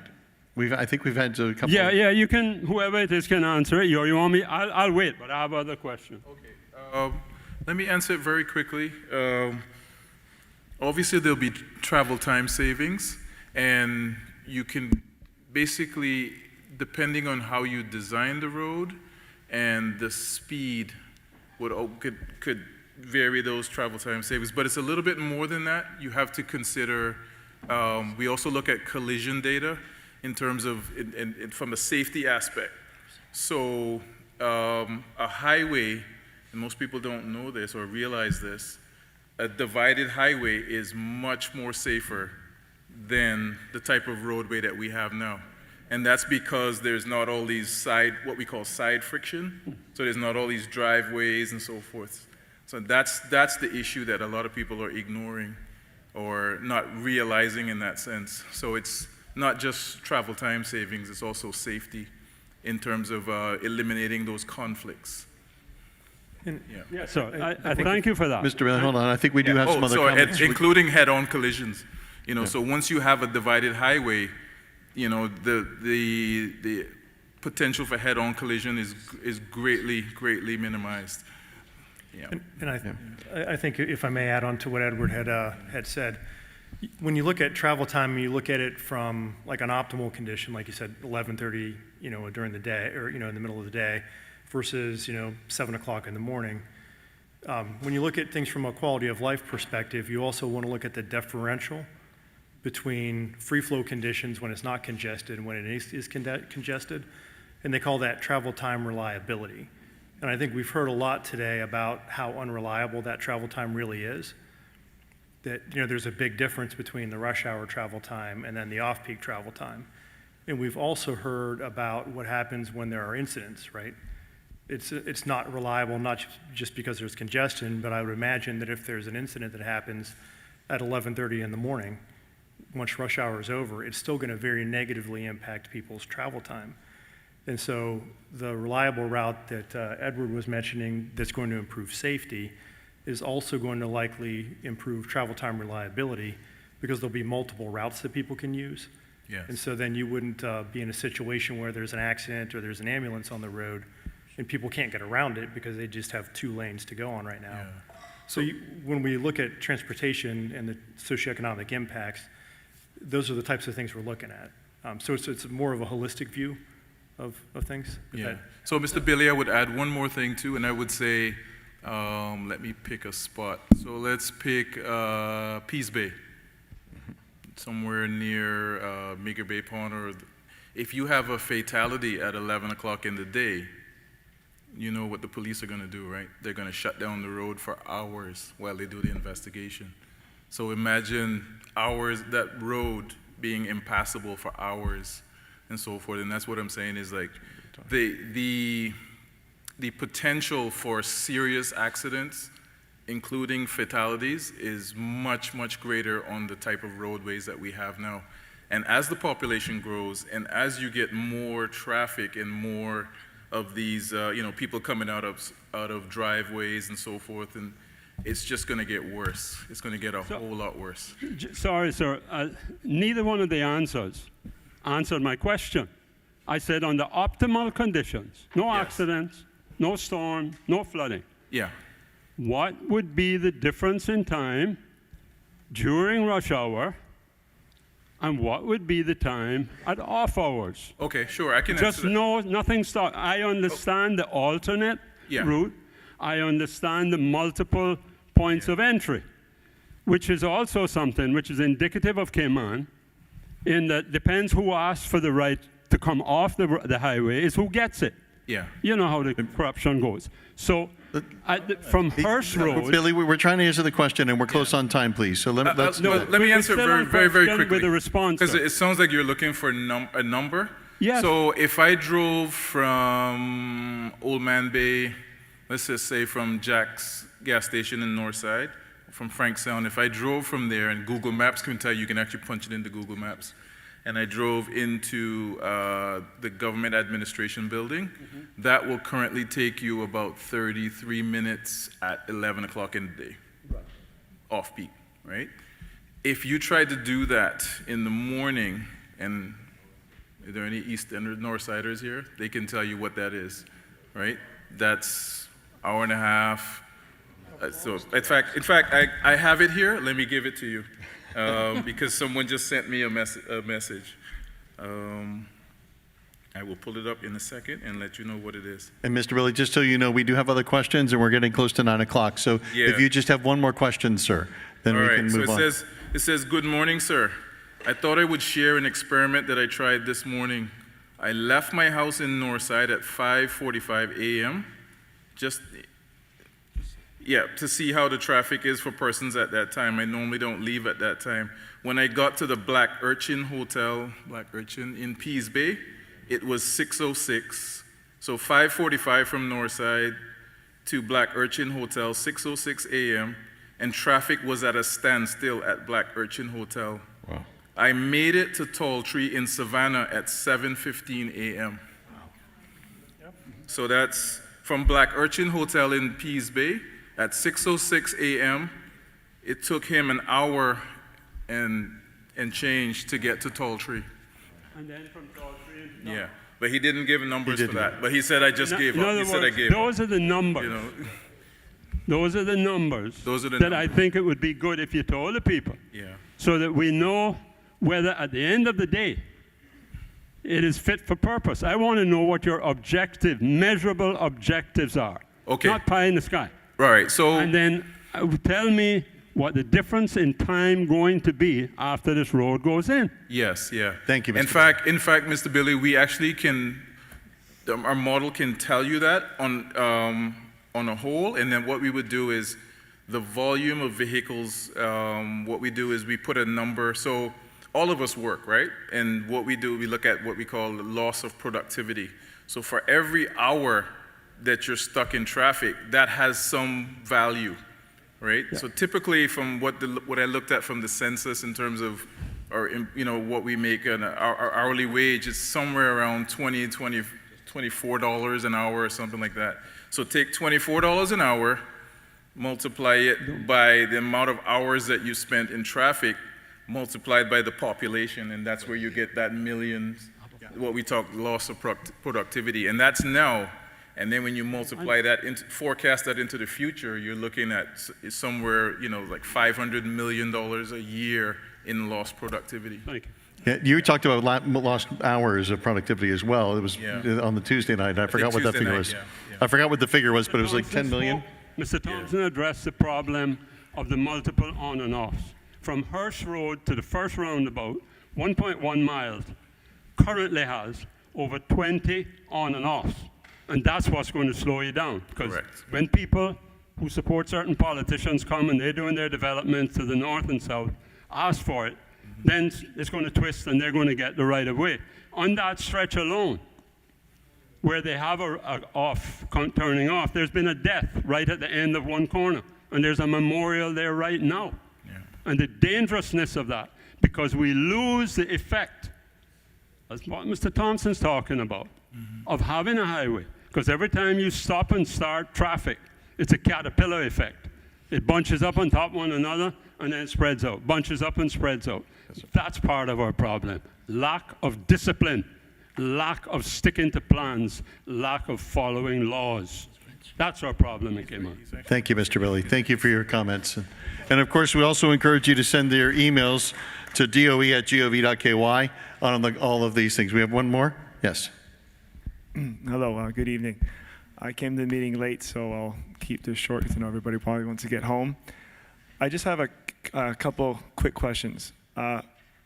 What happens if this doesn't go as planned and traffic continues to build up even with this road? Now we are stuck with this road through a central mangrove wetland. Somewhere I think should be national park. Every country, well, many countries in the world are going the opposite way and trying to conserve land for tourism. We all have kids. My kids want to grow up one day to have national parks, to go and enjoy nature. And with this, it's no guarantee. So once it's built, like the port, when everyone was pushing for the port, let's get the port, let's get this, it's going to be great. COVID hit, no port. Now everybody's like, thank God, because the cruise ships they pulled out like that. Now with this road, once that's built, that's it. So there's no guarantee that this will even work. And once it's there, it's there. And my kids, my friends' kids, they're going to grow up and say, what is this road doing? Instead of looking the other side, how can we alternatively, like the gentleman said earlier, figure out ways to decongest the traffic? The amount of cars that are shipped each year into Cayman is staggering. It's insane. And there's no laws for that. Population control. What is government thinking? They're just trying to band-aid it with the road through a natural mangrove wetland, the biggest in the Caribbean. It's just, to me, it's almost disgusting for the country. There are other ways to do it. I understand people have congestion. My mom and my stepdad live in the eastern districts. But there's no guarantee that this road will work. And when the population rises and there is traffic, what do? Build another road? I'm just trying to figure out where we're going with this. Like, it's just like the port. It's similar to the port. And that's just my 2 cents. Thank you. I was trying to decide whether to answer it or not. I think because you missed the discussion earlier, possibly. Yeah, okay, so we were talking... Exactly. So we were talking more generally in terms of... the last slide.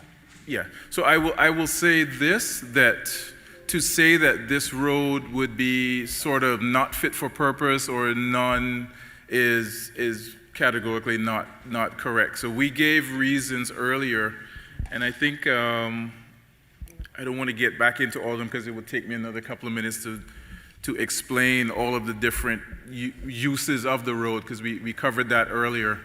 But I also premised my argument by saying that it has to do with the way we develop as well. You know, so we have to decide how we develop and how we shift, how land use will drive a lot of this and stuff. And I think Melanie made a good point as well too, that the road could essentially become a sort of a, you know, there's different ways it could become a road through it. There's many cases where roads are built through nature preserves and they have different functions and so forth. So yeah, I'm rushing my answer because it's late, but we did cover a lot of what you said. And you have one last quick question, ma'am? Yeah. Just one quick, sir, excuse me, I apologize. Yeah. So the greenhouse emissions stated in the report here talks about the... Thank you. The Yeah, greenhouse sorry, go ahead. I want to hear this young man. emissions that is talked about in the report here talks about the tailpipe emissions that come from the construction vehicles that will be acting on the construction of the road, correct? I'm wondering whether the report and the study that you will be doing will also include the tailpipe emissions that will be coming from cars in the rush hour mornings and evenings and even throughout the day, 5 days a week, that are affecting the people on the road, their children, every day. Yes, absolutely. Great Absolutely. And remember now, we talked about going green, right? So the world is going green. So these are policies that government could make. You know, what kind of incentives can they make for people in Cayman to drive more electric vehicles and other stuff? So that's all a part of the whole landscape, right? So don't assume that in 20 years' time we'll all be driving gas guzzlers. That's the point, you see. Yep. Yeah. Ladies and gentlemen, thank you for coming out this evening, having these two meetings here in Northside. You just have a comment, Woody, or we're well in overtime, as you would say on your show.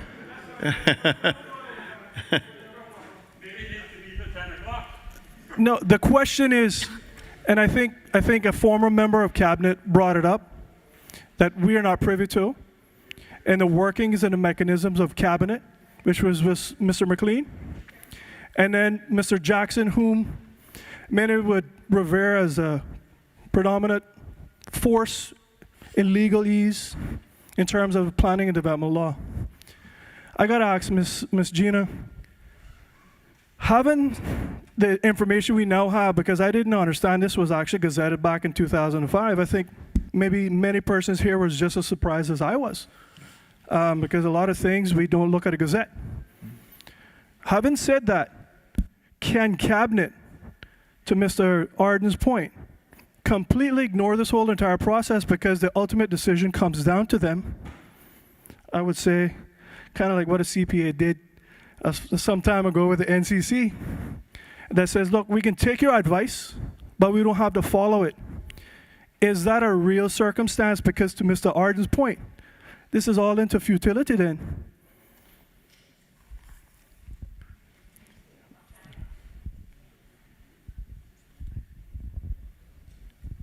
So I'll try to answer the question.